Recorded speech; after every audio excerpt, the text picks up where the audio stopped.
ka ba? Sinabi na ngang...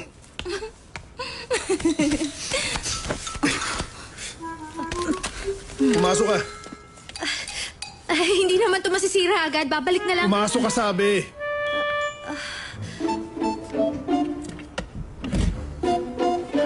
Tumayo ka na dyan. Alis na. Ayoko nga. Tayo na, sabi.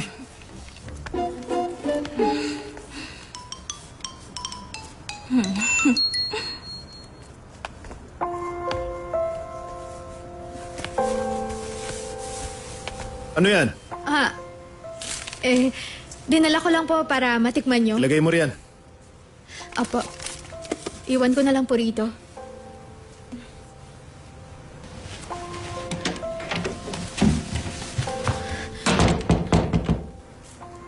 Si Annie June na announcer?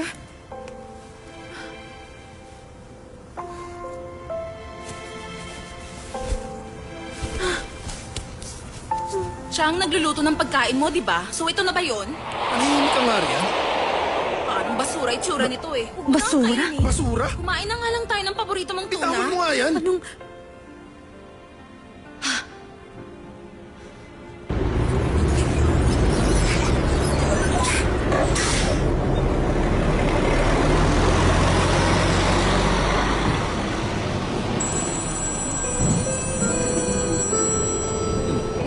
Hello, Manny. Oh, nasan ka na? Sa biyahe, malapit na. Hintayin mo ako, ah. Oh, sige, ah.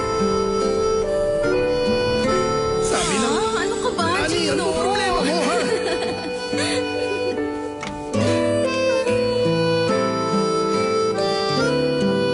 Ilagay mo riyan.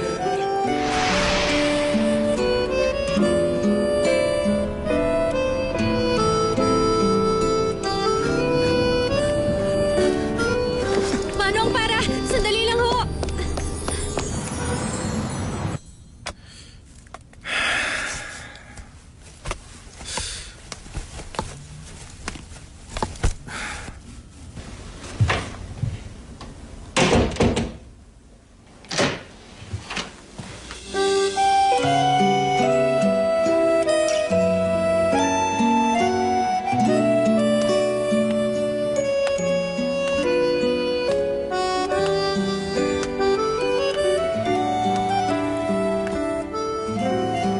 Ano pa bang inaasahan ko? Buti na lang hindi niya ako sinisante.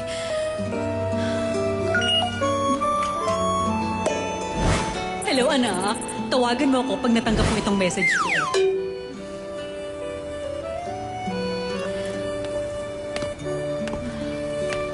Ay, naku, alam mo, ha? Ibang klase talaga ang beer dito sa Seoul. Isa pang ang baso, please. Hmm? Yung si Yumi ko, ganyan din siya nung maliit. Sa mga anak ko pa rin talaga ako.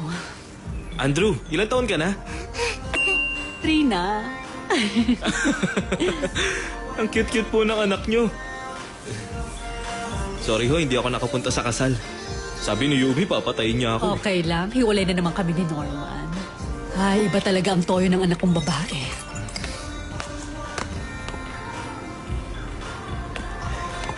O, kamusta? Ma, anong ginagawa mo rito? Nakablock ba ako sa phone mo? Bakit hindi mo sinasagot yung tawag ko? Bakit ka nandito, Ma? Ay, naku, sorry, close na kami. Pero wala pang alas 7, ah. Yan lang ba ang masasabi mo sa akin? Sorry. Bakit tapos na? Hindi tayo magkita ng matagal, ha?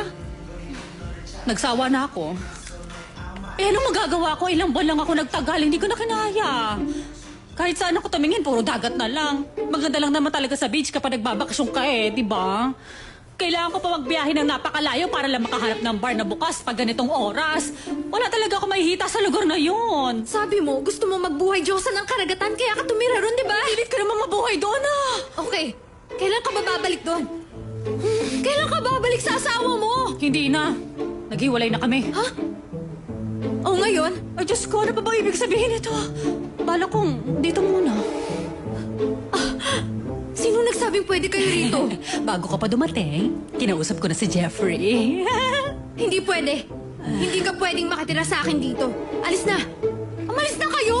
Saan naman ako pupunta ng ganitong oras at may batang kasama? Talaga namang, wala naman sitwasyon mo? Sino nagsabi mag-asawa ka uli? Baka walang puso mo. Grabe ka na turingan pang anak kitang babae. Ay, nako! Andrew, anak ko. Huwag mo akong tatratuhin gaya ng ate mo, ha? Pag malaki ka na, anak. Ha?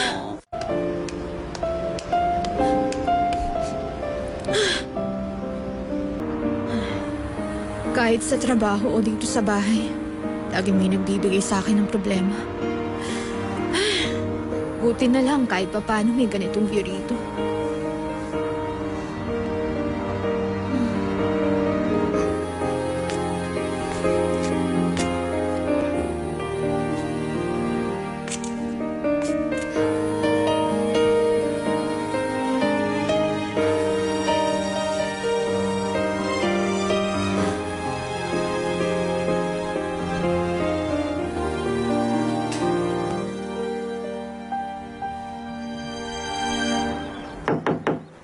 Hindi pa ba kayo tapos? Late na ako sa trabaho. Sandali! Teka lang, malapit na kaming matapos dito. Ayaw pa rin. Naku, kawawa ka naman. Hindi siya makadumi ng maayos, nauudlot dahil katok ka naman ng katok. Oh, bakit akong may kasalanan yan? Late na nga ako dahil sa kanya eh. Bumili ka ng baby soy milk pag uwi mo. Huwag ka mag-alala, babayaran kita mamaya. Okay na? Ay, kawawa ang baby ko.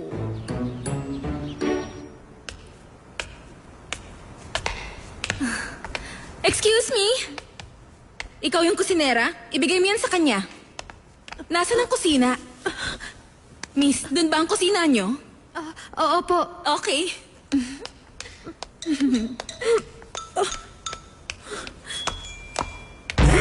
Ang ganda niya. Fake ang sa kanya.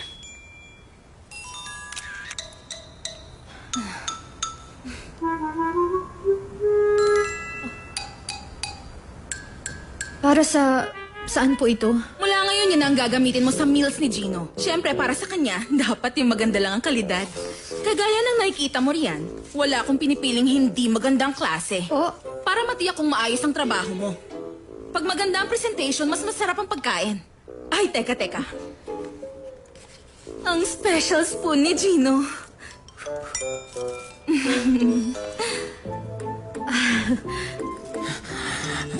excuse me ma'am. Hindi ko alam kung bakit yung ginagawa to, pero inaayos ko po ang trabaho ko rito para tsak na masustansya ang hinahanda kong Talaga? pagkain. Kailan yun? Ah, yung basurang pancake ang sinasabi mo? Ano? Anong basura? Uy! Ang balita ko nga, lahat daw ng niluluto mo hindi pumapasa sa panlasa ni Gino. Hindi na pwede yon. Mula ngayon, ang gawin mo, ipadala mo sa akin ng mga pictures ng niluto mo para ma-check ko muna. Bakit ko naman po kailangan gawin yun? Gusto kong maging mabuting asawa ngayon pa lang. Pinaghahandaan ko ng maging asawa. Sinong may sabi sa'yo?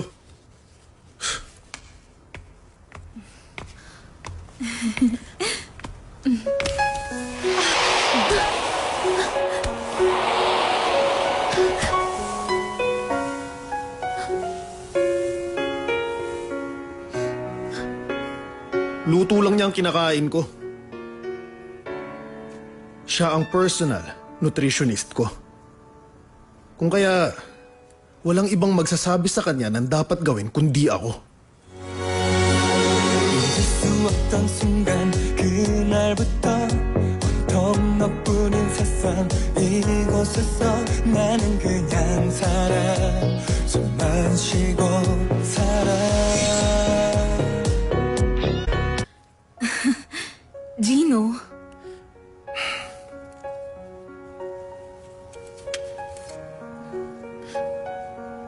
Halika. saan ka pupunta? Gino! Epic ang isang to. Si Miss Annie Ju, pinahaliwala. Director Cha. Ano ba tong Hindi ginagawa ako mo? nangangagat, huwag kang mag-alala. Marami akong trabaho. Sumunod ka na lang, huwag ka nang maingay.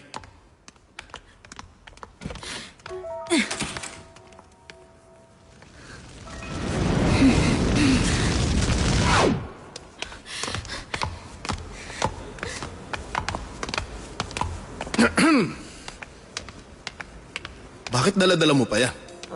Kasi bigla mo akong hinatak eh. Nakalimutan kong iwan.